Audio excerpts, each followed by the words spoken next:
All right, man. One more match to go. A team that we've watched very closely against another team we watched very closely. We've watched all the teams closely. We know what team we're watching the most closely. I'm sorry to interrupt. I don't mean to be rude. That's fair. Enough of this silliness. Look, all right, man. We know what podcast this is. Let me get the mic out of the way. We know what kind of goddamn podcast we're running here. So we're talking about the bullies from Bergen. That's a little ridiculous. I mean, I think What? it's clear. It's clear you don't care at all about your journalistic credentials, any kind of journalistic ethics anymore. I mean, you just seem to be. I mean, you kind of joke about being in the tank for Brann, but doing a pod in a Brann jersey is what it looks like. That's Come on, let's go. That's a little borderline. You know what? Let's fucking go. We're in our Brann jerseys. Yes. We're doing this. Fucking go time. We're back. We are so back. Champions League's back. Brann's back. Barcelona. They have officially been put on notice. This one going down Wednesday, 4 p.m. Eastern, which, if my math is correct, 9 p.m. in Bergen. So, oh wow. Will weather be a factor? Sounds like it's going to be a little dark. Sounds like it's going to be a little cold. We're going to see just how much that might affect this Barcelona side. I cannot be more pumped for this one. I mentioned at the top, primetime slot for a primetime matchup. What do we need to know about this matchup? When I was looking up info on UEFA's ludicrous fine against Brann, I came across a news website that appears to be based in Norway. For all our pals over there in Norway, please let me know if I'm wrong on this. But that website has a VG as the name and on the logo, from what I could see. And it had an article which gave me a good synopsis of the whole fine situation, which remains silly from UEFA, the UEFA Mafia. But what I found at the bottom of that article, and obviously I'm viewing this website, it's being translated, Google Translate, into English. I'm not yet fluent in Norwegian. Working on it.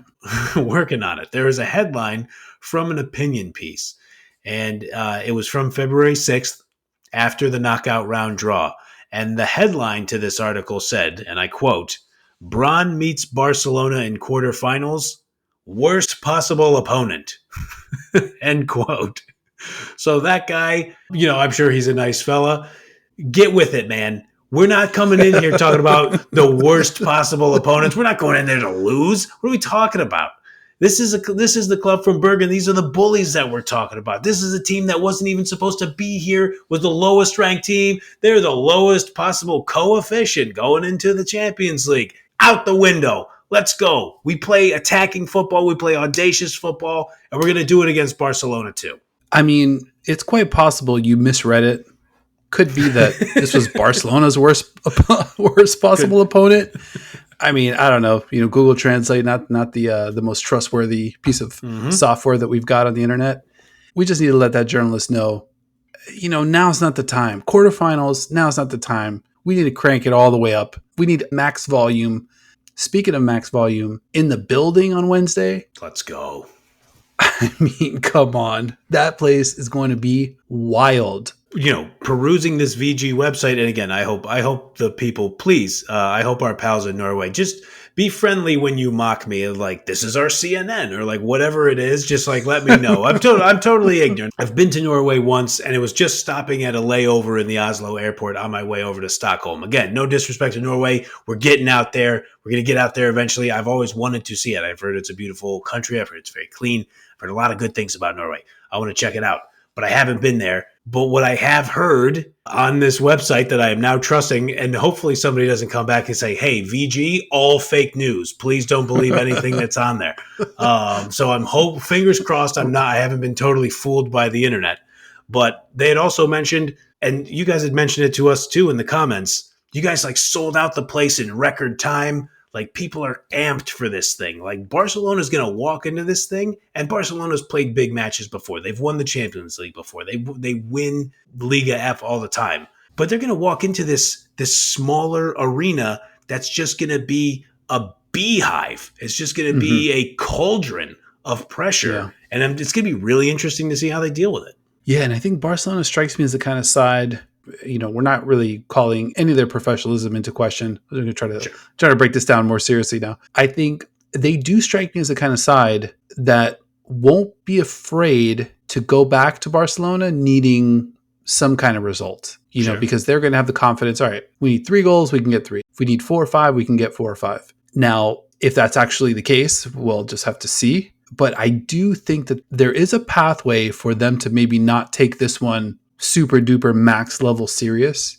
Just knowing that Brann's going to have to go back to Barcelona for the reverse fixture. And that could be a great recipe for, I don't know, generational type upset. Even though, obviously the odds are what they are. But I don't know, man. Like, could be one of those magical seasons for Brann. Now, we do have to mention they did open their season.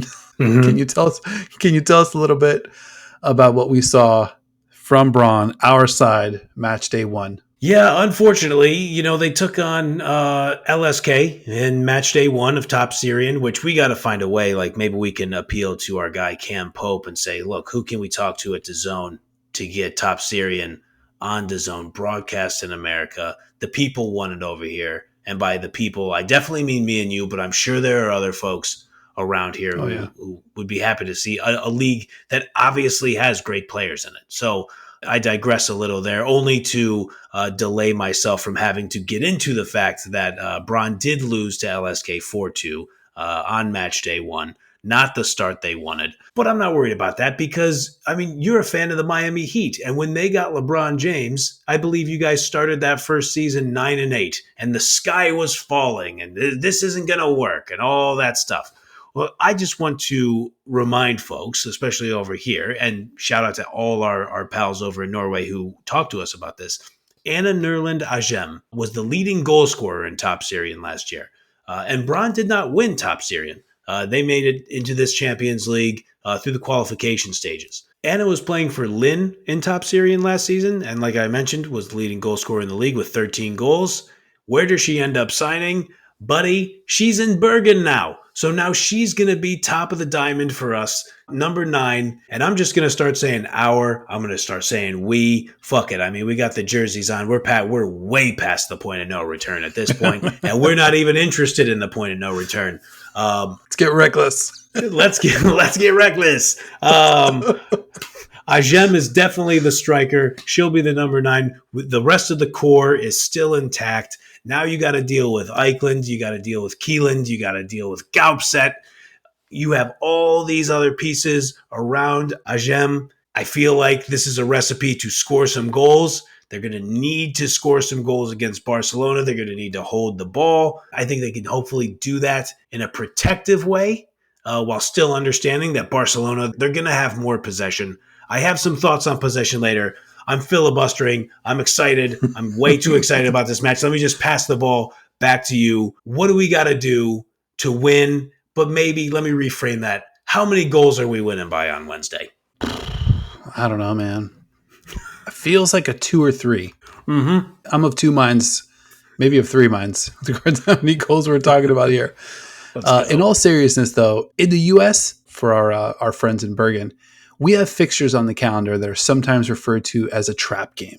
Trap games happen when there's a huge game looming, maybe like against a bitter rival, super important match for positioning within the table, or in this case, I don't know, a Champions League match against maybe the greatest team ever assembled. I digress. The trap game usually happens before that monster matchup and usually comes with a higher probability of losing or suffering some type of letdown. Definite trap game vibes. That Saturday loss to LSK. Wild environment. Like they were playing, I'm not sure. Like from what I can tell, that looked like some sort of terror dome indoor, you can hear the sound echoing off in very like creepy, echoey, like it was a wild environment. It's awesome. When we do get to Norway, we've got to hit some of these terror domes as part of our journey. We got to check out Brann's new stadium. Should be opened up real soon, according to a lot of our friends and listeners who chimed in.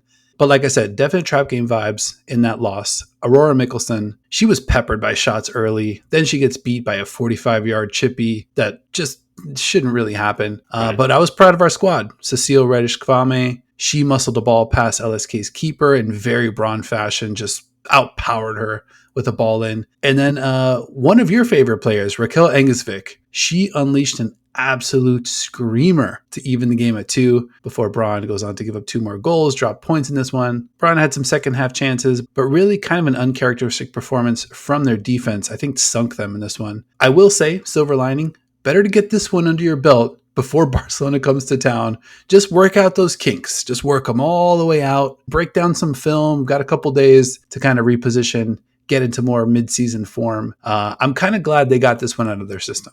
I think that's a great way to look at it. And yeah, the trap game vibes, that is so well done. I didn't even think about it in those terms. I think you're 100% right. Because, of course, what are you preparing for the most? Like, yeah, this is the start of our league season. This is an important match. But you have several other matches after that. Like, there's no Brann player going to sleep at night and not thinking about Barcelona before their head hits the pillow. So I'm with you on the trap game.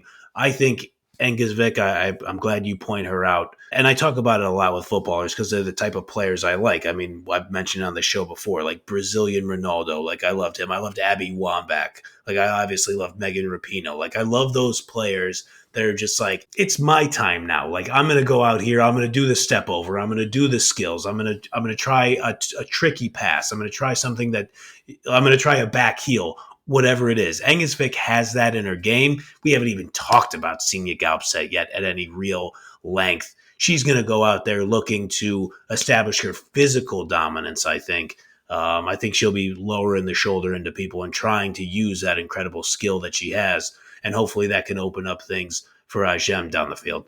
Yeah, and I think Barcelona, I suppose we should talk about them. Yeah, they're good. The Gaupset points, the Gaupset points important. I think we saw when Barcelona had Ingrid Engen on the back line, she made things a little vulnerable back there. So she's a little bit out of position. She had her difficulties. We'll see what kind of form she's in. And if she's even in that spot, I think Barcelona's got some players working their way back from injury. 3 straight wins after the Valentine's Day draw against Levante for Barca. In these 3 matches, they outscore Atleti, Real Sociedad, and Tenerife 16 goals to 1. Alexia Putellas, she's working her way back. 2 goals in these 3 matches. Sama Pariuelo never left. 5 goals in her most recent 2 matches. But still going to be a low of 32 degrees. A little bit of rain. Some possible snow in the forecast on Wednesday. You mentioned the weather might be unpredictable. Well, there's a little prediction for you weather-wise. And that 9 p.m. local start time, that's going to be real spooky. I can't wait to just see the vibes and really kind of see how this Barcelona side responds to just the grueling style of play that Brann's going to try to put them through. I know it's a different club, but my mind keeps going back to Real Madrid looked uncomfortable playing in Gothenburg in Sweden. Yep. And I don't mean to conflate Sweden and Norway, but I mean, there are some parallels here. And so, yeah, that sun goes down. I mean, I live in a pretty northern city here in the States, up in Seattle, Washington. The sun goes down. It goes from like a comfortable temperature in the 40s to a significantly less comfortable temperature in the 40s, because now you don't have the sun out and the wind is whipping. That can really get to somebody who's used to a warmer climate. So I think Brann's going to have to lean all the way into that. Yeah, that kind of reminds me too, when you mentioned the wind point, we've seen Barcelona rip shots from distance pretty consistently. Last time we saw them in the Champions League, 4-4 draw with Benfica, and since then, another draw against Levante. They haven't quite been able to work the ball all the way in, like well within the 18, to kind of get these easy looks. Like I'm kind of thinking back to like the first Benfica match where they were just getting stuff. They were getting wherever they wanted. That has changed a little bit. Now Barcelona's skilled enough where they can just rip shots, Pina, it could be whoever. Right. Caldente, like they've got so much talent. The ball can fly in from anywhere.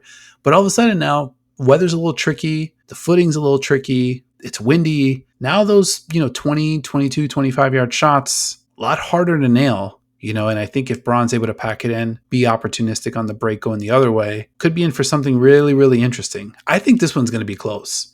All jokes aside, I think we have a lot of fun with like fanning out with our Brann gear. But I mean, I'm talking about previous episodes. Now, we've got that all of our system. We're right down the middle now. But I do think this one's going to be close. I think this one's going to be within a goal, maybe 2 goals, back to 1 goal late into the match. I just kind of feel like Barcelona hasn't shown straight killer instinct all 90 minutes all the time. They kind of crank it up in spots. I'm thinking more about that second half against Frankfurt, when Frankfurt jumps out to a lead and like now in a 15, 16 minute span, they notch 3 goals and slam the door shut. That kind of killer instinct, we've seen it in spots. Now that we're in the knockout stage and the stakes they only go up from here. Very good chance that we can see that killer instinct extended through the course of a match or through multiple matches. But I do want to see it. And I think Brann's going to make it tough on them. So I definitely, in my heart of hearts, I am expecting a pretty close match in this one. I mean, I think so. When they played Lyon at home, I think that is the kind of analog that's the comparison point that we're using. And yeah, Lindsey Horan lost her temper. And as I said, as I was watching the match, I thought lost her goddamn mind when she shoved a Brann player directly in front of the referee, got red carded and got, sent off, helping lead to the Brann draw. But yeah, I mean, I think that they were playing Lyon close when it was 11-on-11 in that Lyon match. So, totally. Obviously we enjoy our new friends from Norway. We appreciate you guys supporting the program. But I mean, this is not like, this is football. This is styles make fights like we talked about. Like this is Barcelona going into, this might be an American term, but we call it like a bandbox. I think that's a baseball term of like this small stadium where people like, it feels like the fans are on top of you. They're screaming at you. So I think it's going to be very interesting. And if I could leave one disclaimer to great friend of the pod, MLS Architect, who is dropping knowledge in the YouTube comments, is dropping great like historical insight and has like really smart opinions. And just kind of helps us out as we go through. Pal, we know you're a Spain fan. We know you're a Barcelona fan. You knew what you were getting into when we were going to do this show. We're in the tank for Brann. No disrespect to your Catalans. Look, we're just on opposite sides on this one. We appreciate you. Thank you for always helping out the show, always leaving comments and stuff. If Barcelona wins, I mean, I don't even want to speak it into existence. But we'll be good sports if Brann wins. I make you that promise. Hopefully you'll reciprocate. Yeah, I'm not with you on that. I'm not going to be a good sport. I'm going to be a bad sport. I'm going to flip some tables in this bitch. We're going nuts if they win. If it would be one of the greatest upsets in the history of football, and we will be here for it. 100%. Yeah, this one going down Wednesday, the 20th of March, 4 p.m. Eastern, 9 p.m. local time. Cannot wait. And also in this episode, we cover the other 3 matchups.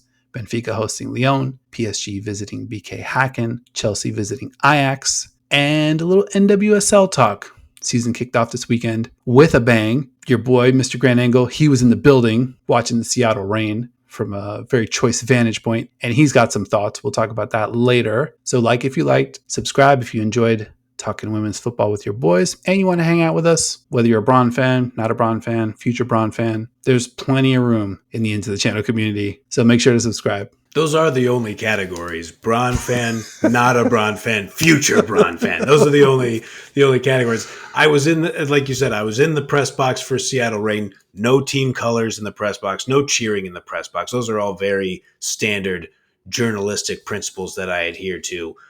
Don't have to adhere to those. I am a long way from Bergen, Norway. So whenever they score, whenever I'm going to just go on a limb, whenever Engelsvik scores on Wednesday, we're kissing the crest. We're doing exactly what needs to be done. Let's go. We're bringing it. All right. We'll see you guys there.